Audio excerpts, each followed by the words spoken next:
welcome everyone to another episode of Streamed and Screen, an entertainment podcast about movies and TV from Lee Enterprises. I'm Terry Lipshetz, managing editor of the National Newsroom at Lee, and co-host of the program with Bruce Miller, a longtime entertainment reporter. And Oscar nominations are out. We are celebrating great movies like Wicked and all of its nominations, and the Springsteen movie, Deliver Me From Nowhere, that cleaned up.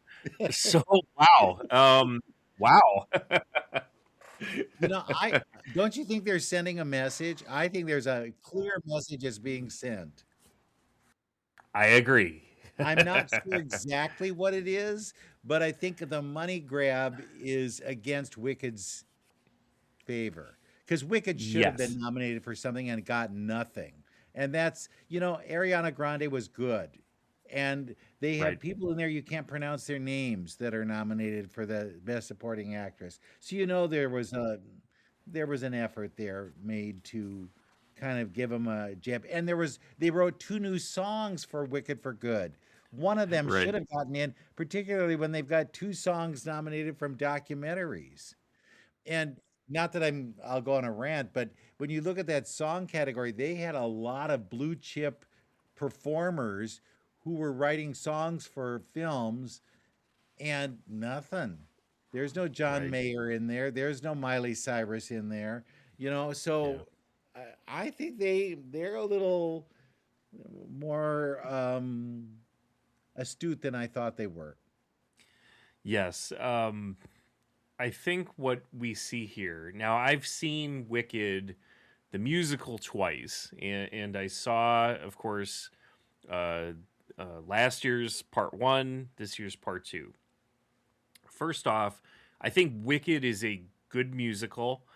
I thought the first half, the first act of Wicked was very good, and I also thought the second act was not so good. I mean, it's not terrible, but it just, the first half of if you've ever seen the Broadway show, you would know it's just like really good, and they come out strong, and it kind of fades a bit at the end.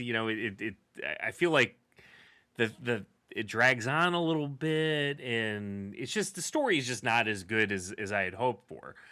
So the same thing happens with the movie, where the first film was effectively part one, act one of the Broadway show, expanded with new things, and then of course the second film is more like act two, and again expanded with some new things, new songs, and all that.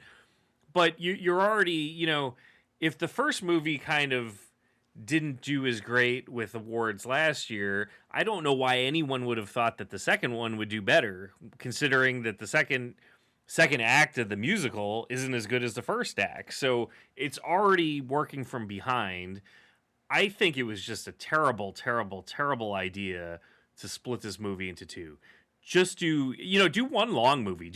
I mean, if you really think you need to go super long, do one 3.5 hour movie. I know none of us want to sit through that, but I would have rather had, yeah, but it was like, I would have rather had a single very long movie than two separate long movies, that were probably 4 Right. plus hours long. Just put it all together, give us a movie, be done with it.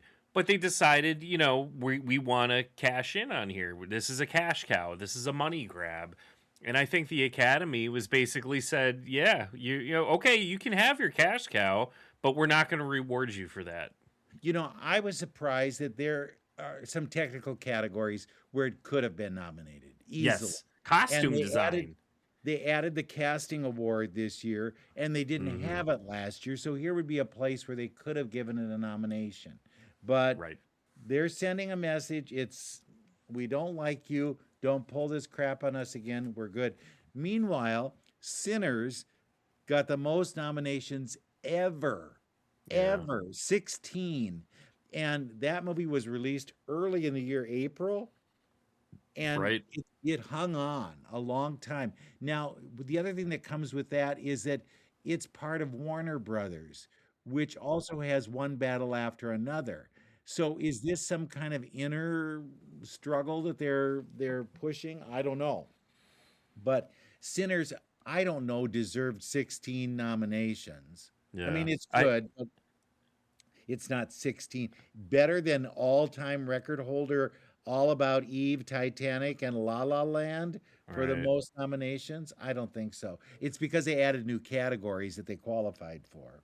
Sure. Sure. Yeah, I haven't had a chance to see Sinners yet. I know you spoke very highly of it Yeah, when it's we I spoke like about it it, early. Yep. but it's Yep. basically a horror film. It's about vampires. Right.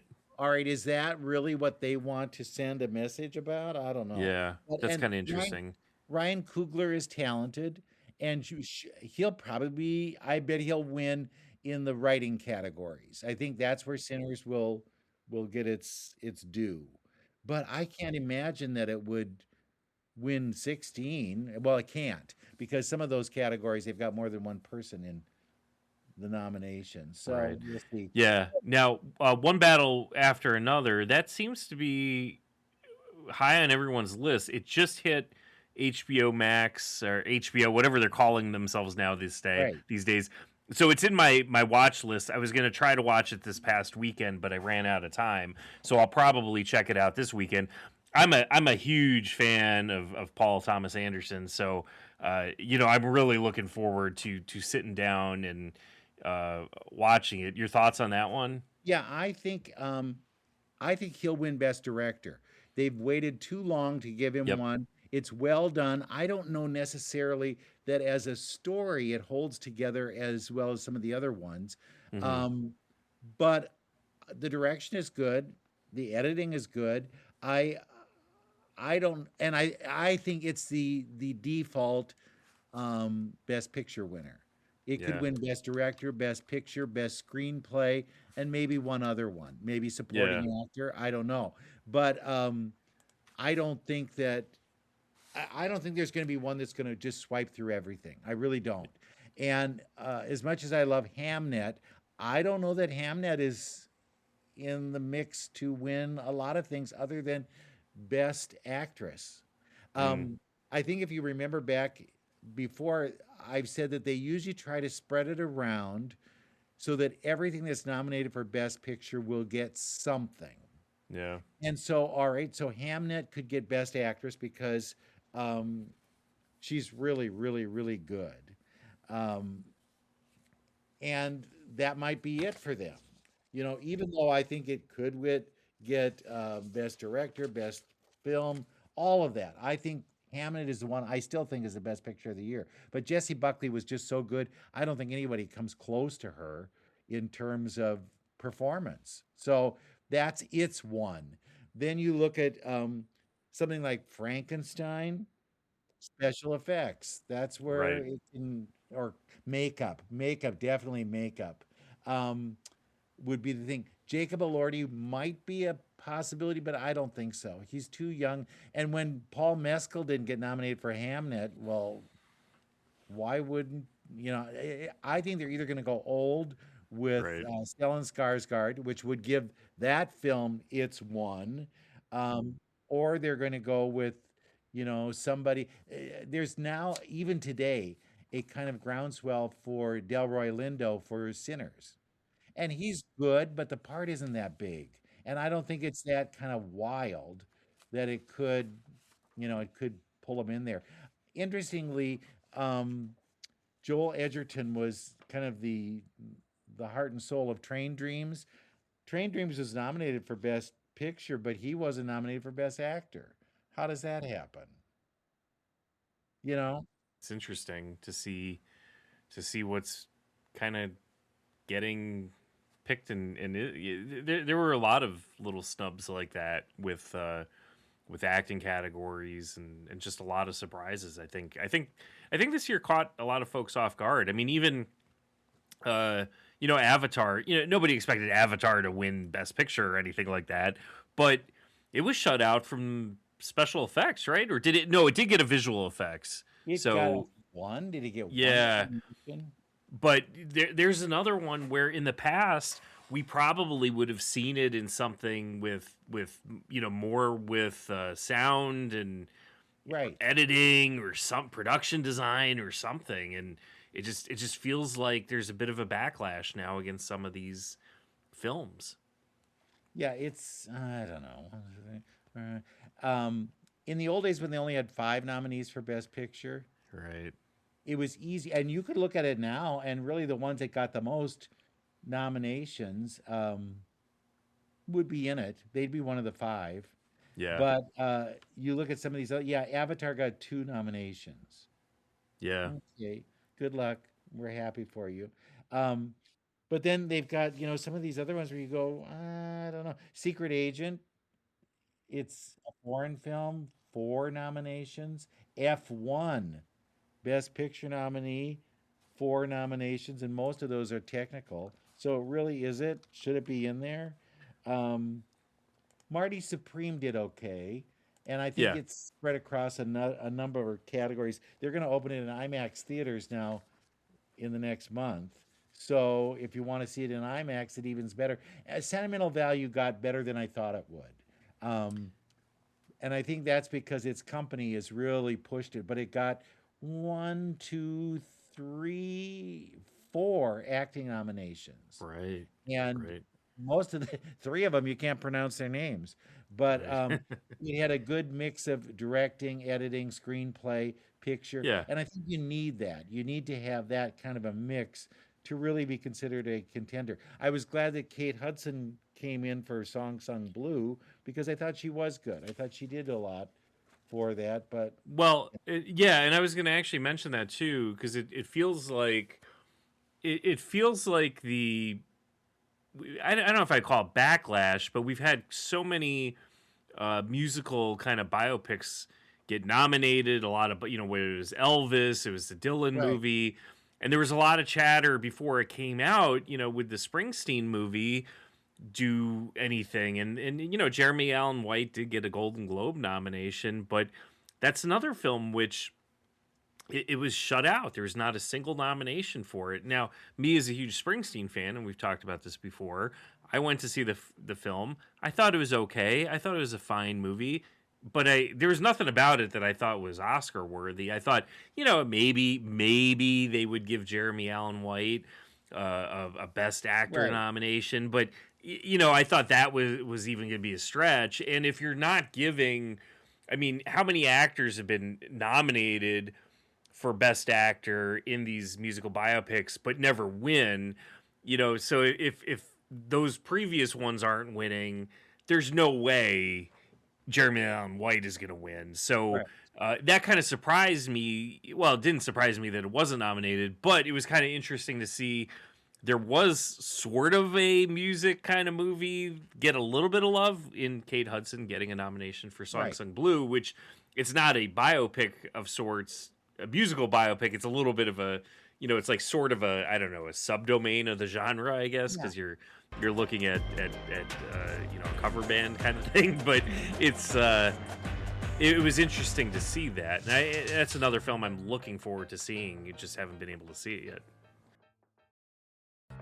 Okay, on the list of nominations for company, Warner Brothers is leading all of it because they've got 30. So that Yeah, makes sense, right? right. Because they've got 2 of the biggest films. But then you look down the list, Universal has 1. Wow. Universal had Wicked for Good. They should have had more than 1. Similarly, the Disney company, 4. Wow. Now they also own Focus, which got 13, but Hmm. it's a drift. And I don't know that when they start switching this over to YouTube, if that's going to be a good thing for them at all. I mean, me just Yeah. talking. There was only one actor who was nominated last year that got nominated this year, and that's Timothy Chalamet. And I'm hoping that Right. Timmy wins it. I hope he really does. I would like to see him win it. The only one that would come close would be Leonardo DiCaprio. And Yeah. he has one. Timmy doesn't. Tim is also nominated for Best Producer for Marty Supreme. And the Right. last time they had somebody that young nominated for Best Producer was Warren Beatty. Huh. So I think this is, there's a history here. And if you study it, it's like, why does John Mayer always get Grammys? Right. And the history there, they kind of like certain people, and those people get a buy all the time. And I'm not saying John Mayer doesn't deserve all the Grammys he wins, but it was always like, oh, or is Tony Bennett winning again this year? Because there were ones like that that just kind of play the game. And I Right. think that's the case with Timothy Chalamet. Yeah. He has made it known that he wants to be a player, wants to live up to whatever their standards are, and will be a good winner. In the old days, it was like Frank Sinatra was the standard bearer, and he would always be at the awards, and he would be, Yep. talking about how we have to have certain kind of standards and whatnot. And was he ever the greatest? I don't know, but he held that up, and I think that's where Timmy's headed, and I think that he will win this year. I think that's one we can look at and go, okay, I think that'll happen. Yeah. Well, Um, and he's the thing with Timothy Chalamet too, where is he's moved into this stratosphere of mega celebrity, right? He's dating yeah, Kylie Jenner.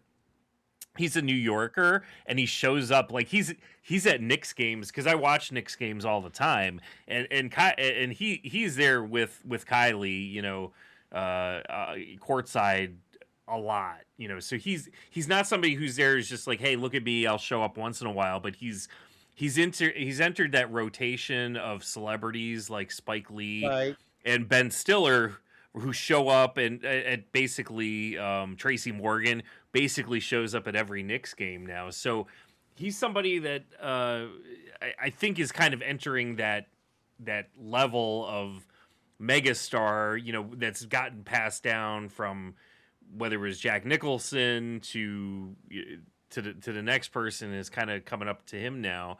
I'm kind of curious to see how Marty Supreme does at the Oscars, because it's a film that you hear from the critics, and the critics are raving about it, but the average moviegoer, it's got a decent score on Rotten Tomatoes, 82%, but I've heard a lot of people talk about it and not love it. So, Well, in some cases, it really hasn't gotten out into the audience. I think yeah, that's why January, February are important for those kind of films, because they had a limited release. And right, so once people, now this will be a jump start where people go, oh, we must see Marty Supreme because it's been nominated for Best Picture and blah, blah, right, blah. So I think once it gets a little momentum, you might see those numbers go up. yeah, But, yeah, some of these ones, I don't know if they even did get released. That's how it's kind of surprising it is. And that Blue Moon, that came in with a couple of them, and I thought, wow, that's good they did that well. But that was the Ethan Hawke yeah, thing, and he was nominated. But was he nominated at the expense of somebody else? Who right, knows? It could have yeah, been Joel Edgerton could have been in there, but he got yeah. the nomination. But that supporting actress category, come on. Yeah, there Inga Ibsdottir Lilius from, and I butchered all of that. How would they Right, even know to put her name on the list? And yeah, she was very good, but boy, you have to wanna to be able to put her in there. And then she's going up against Elle Fanning from her own show. right. Which is You know, interesting. Do they cancel each other out? I think they That's will. an interesting category too. So you've got two foreign films there. You've got two kind of like horror movies with Amy Madigan and Weapons, and Right. Sinners also. Like who's gonna win in there? Well, It's this is where we saw that with the Golden Globes, where Tiana Taylor could be the one that slips in and wins it. right, Because because it's the only more traditional kind of movie, right. right? The others are, they're dark horses almost. You get two from the same movie canceling them out, two horror movies where you just never see anyone in the horror genre win. So there you go. I am kind of rooting a bit for Paul Thomas Anderson to win something. I mean, he's been nominated 11 times previously and Yeah, and I just think has he should. never been able to win. Um, He has a good track record. yeah, He's made great films, and I think he should win Best Director. I thought that was right, very well directed. The film moves like a house on fire. It just doesn't necessarily make you come to a conclusion right. that, okay, what was this about? Good question. I think that's what Yeah, happened. But I think it's his time. It's, they've done worse. Right. Um, and look, that little upstart named Steven Spielberg is in Yeah. the hunt for Best Picture. He produced Hamnet, so there Okay. could be, another way of honoring him. Right. Right. Absolutely. Yeah. Anything else of note on your end that Well, surprised you or not? yeah.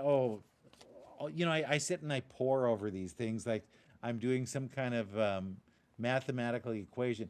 F1 is surprising that it got something for Best Picture because Right. that is a technical one. That should just have been technical. The interesting thing is more than half of the nominees were, well, all but two basically, were released after September for the Interesting. Best Picture nominees. So Yeah. the only two that were before September were Sinners, which was nominated in, or was released rather in April, and F1, which was released in June. And the rest were all September, October, November, December. The last one was Marty Supreme in December 18th. So you see where it still holds that if you're in the back half of the year, your chances are better because the attention is there. Yeah. Um, and then foreign language films are really pushing. They're becoming a more um, viable candidate. Sentimental Value, Secret Agent, um, they're in the hunt. So that's interesting. But now, my poor Diane Warren, because I love her, but she she just topped the most nominations in a row. She got in 9 years. She's been up every year for 9 years, and the last before that was eight, and she was tied for the eight. Right. So I don't say that she'll get it this year because I'm sure the K-pop people are going to win. But if Right. they want to be snarky and say, you know what, you got to wait a while, K-poppers, we're not giving it to you just yet. And I think that Golden will win big at the Grammys next week. So Okay. that might be their way of and that will be very interesting because the Wicked for Good women are nominated in the Grammys. Mm. And what if they win there, but like nothing here? Completely shut out from the Yeah, Oscars. Yeah. Yeah, that's another one where I was surprised. It's just wow, they didn't uh they didn't even get a nomination for it's a not a one. musical, You'd think that right? I think it's even worse when they just give you one nomination. It's like, well, we saw your film, but Yeah. there wasn't anything there that we remembered. Right. I at least feel good about Diane Warren because she did get that honorary Yeah. Academy Award in 2022. So, as many times as she's been nominated, and she has been nominated a lot and never won, you at least know that she does have a statuette at home somewhere, right? Yeah, well, at It's least she's good. She doesn't have to freak about it, but right. it would be nice to see her win so she's not Susan Lucci, but Yeah. were her songs the best? There were ones that should have won if you look Yeah. back at her record. But again, they're not, you can't guess this. You really Right. can't. But if you go to when you're doing your predictions, just know something that's nominated for Best Picture will get usually not always, but usually something. There are films that have won nothing and Right. been nominated for a lot. And Yeah. you go, really? Yeah, The Turning Point. There's one for you. Nothing. Hmm. Um, so I think Color Purple was another one that went zero, and they had lots of nominations. So Sinners could go 0 for 16. Sure, sure. What I also thought was interesting in a lot of years, especially since they went to the 10 deep, is you'll see one of those animated movies get a nomination also for Best Picture overall. And it's really none of the films this year really got a lot of buzz. No, Zootopia was out there. I know it was nominated for animated film. Elio, but I think the biggest buzz of any animated thing this year was K-pop Demon Hunters. So I don't know if that's going to be the favorite in the animated I think it is. I think it category. is. Yeah. But it's kind of interesting that none of those films cracked beyond animated, where in the past you would have seen maybe one of the Disney films sneak into Best Picture, even if it didn't have a shot at winning. So Well, maybe it'll when be we see interesting. Toy Story 5, that Right. will be one of those back in. Exactly. Exactly. So yeah, so a lot going on. I mean, really interesting. We'll have to see. We've got a little bit of time, of course. Uh, to sit back and see movies like me. I have not seen a lot of these films, so it'll give me a little bit of an opportunity to start making my list and checking it twice, and maybe I'll see 3 or 4 of the best picture Right. nominees between now and then. But uh, a lot of interesting storylines for sure with the different movies and who was snubbed and who wasn't and the surprises. So kind of looking forward to that.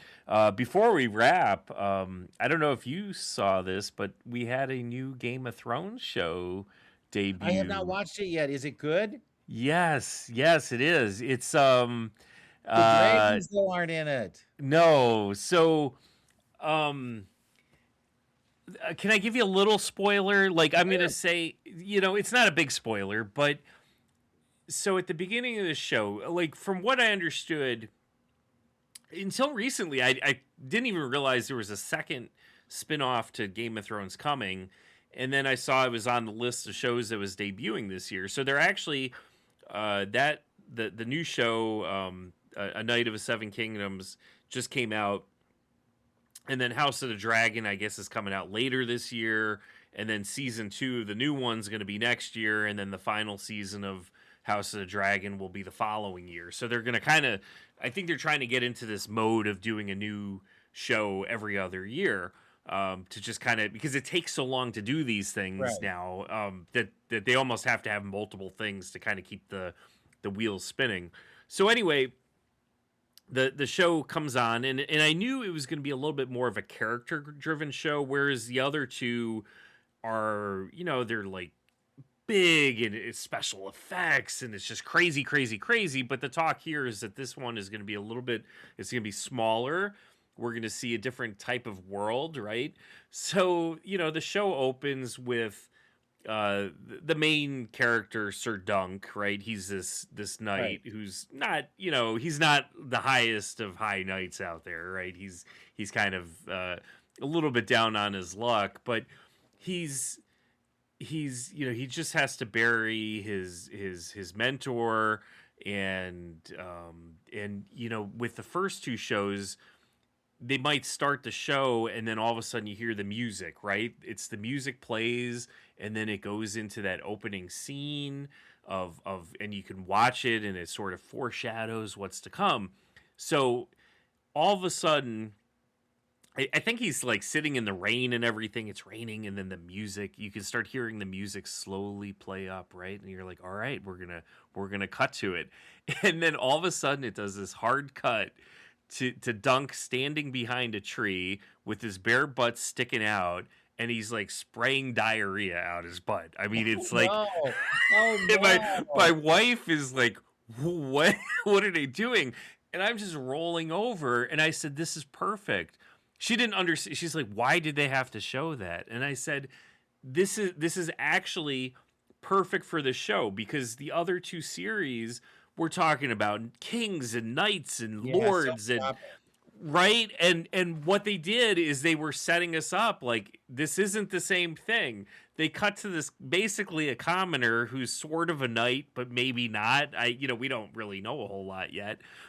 He's just an average dude who's got average dude problems, which includes dysentery. So it's I Is it's he a so character funny. in the books or not? Yeah, so this is not from the main books that George R. R. Martin did. This is like a he did like some short stories, and that's what they did. They turned either a novella or a series of short stories into a TV series. And So then he has a little kid with him all the time too, right? yeah, who's Egg? He's bald. What I my understanding is he's actually noble. He's a Targaryen, one of the dragon, the line of the dragon So is he family. hiding out or pretending? That's the understanding here. We really haven't gotten too far yet, so more will be revealed. But that is what I've read and seen. I think it's a short series too, isn't it? Yeah, I mean, there's only I think 6 episodes in this first season, and I don't know if it's going to go beyond 2 seasons. I think it might be just a 2 and done. I'm pretty sure it's confirmed for season 2, but do you have all of the 6 right away, or do you have no? It's a weekly, yeah. So that's why I can't share a whole lot. So unless you got screeners and watched them, that's all I know. Well, see, that would have been a good thing for a blizzard. Right. Yep. If we have a blizzard coming, you want to sit and binge, and it'd be a great time to binge. Exactly. But So you could binge the Oscar nominees. there you go. Right? Exactly. So there you go. It's cold out across most of the nation right now. Polar vortexes, snow, all that stuff. So you've got a lot of time. Get your butt to the movie theater. Turn on the TV. Start streaming. A lot of these films are already available to stream, whether it's through HBO, Apple TV Plus, rent it on Amazon Prime, whatever you can, or get to the theater and see the ones that are still out there, and get moving on this because we only have a few weeks. So there is your assignment, listeners. Thank you again for listening, and we will be back again next week with another episode of Streamed and Screened.